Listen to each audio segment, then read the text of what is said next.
Isn't it crazy how the desire to please everyone can keep you from doing the one thing God asked you to do?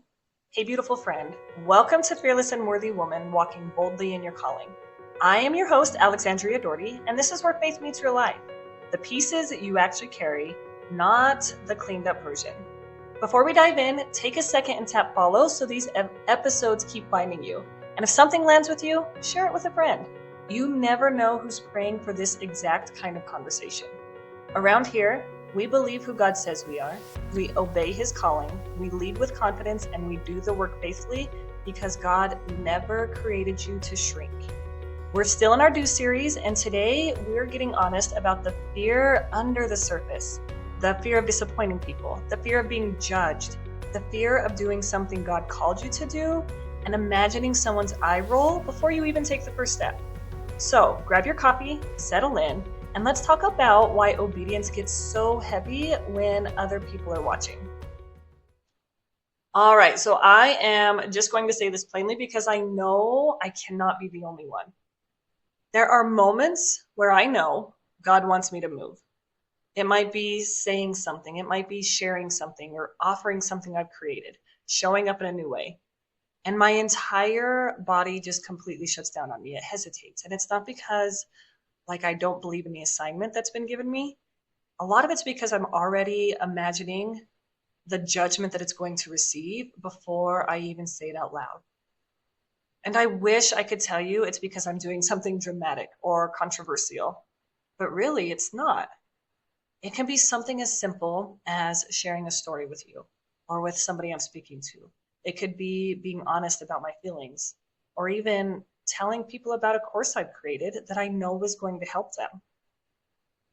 But instead of moving with God, my brain goes straight into, what if people think I'm doing too much? What if they think this is just for seeking attention? What if they get annoyed with me?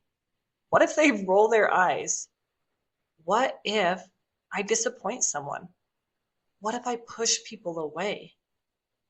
And the part that's really hard to admit through all of that is sometimes it feels safer just to keep giving everything I've created for free, to stay in this quiet little corner where nobody can misunderstand me.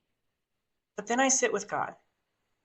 And I had this moment the other day in my car when I was waiting to pick up my boys.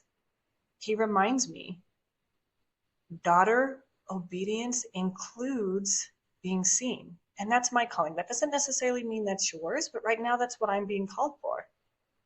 And it's in that moment that that fear hits. And it's not because I don't want to obey him, but because that visibility feels so scary and so risky.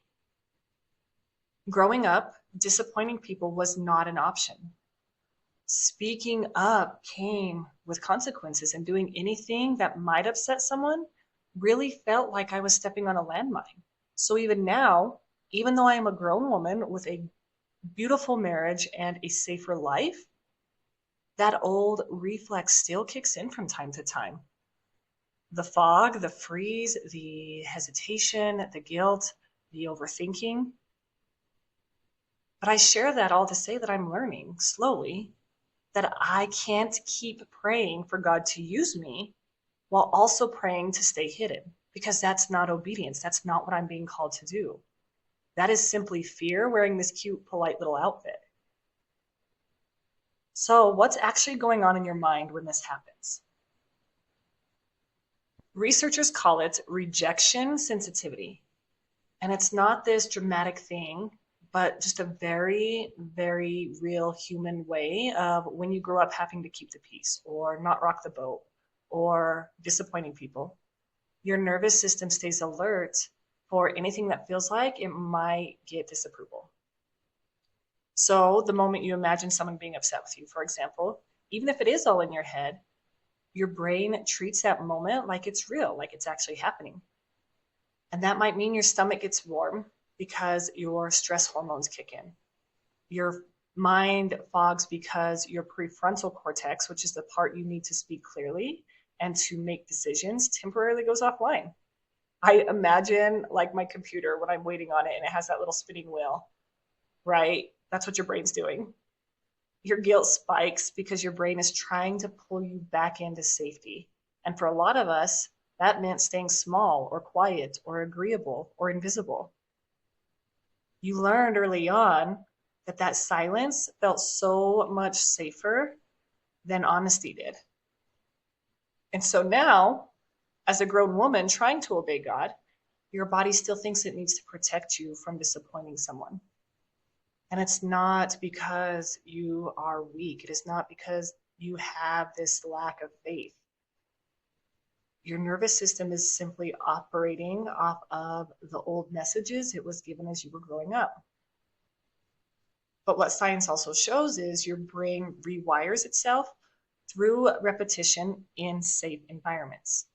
And all that means is every time you take that small step, every time you speak honestly, every time you show up, even when you're scared, your brain updates its wiring. It starts to learn, I can be honest and still be loved. I can take action and still be safe. I can obey God and the world won't fall apart. That kind of obedience isn't going to just change your life. It's going to change your brain and how it works and how it thinks. 2 Timothy 1:7 says, "For God has not given us a spirit of fear, but of power, love, and a sound mind." Every time you imagine someone judging you, that fear, that choking hesitation that you feel, that shame spiral, just remember that's not from God. Power is from Him. Clarity is from Him. A steady mind is from Him. He did not ask you to obey from fear. He asked you to obey from love. Love for Him. And yes, even love for yourself. Which brings us to our faith step of the day.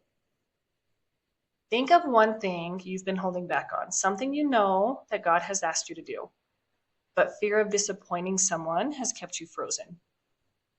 I encourage you, just name it, speak it out loud, tell God the truth about why it scares you.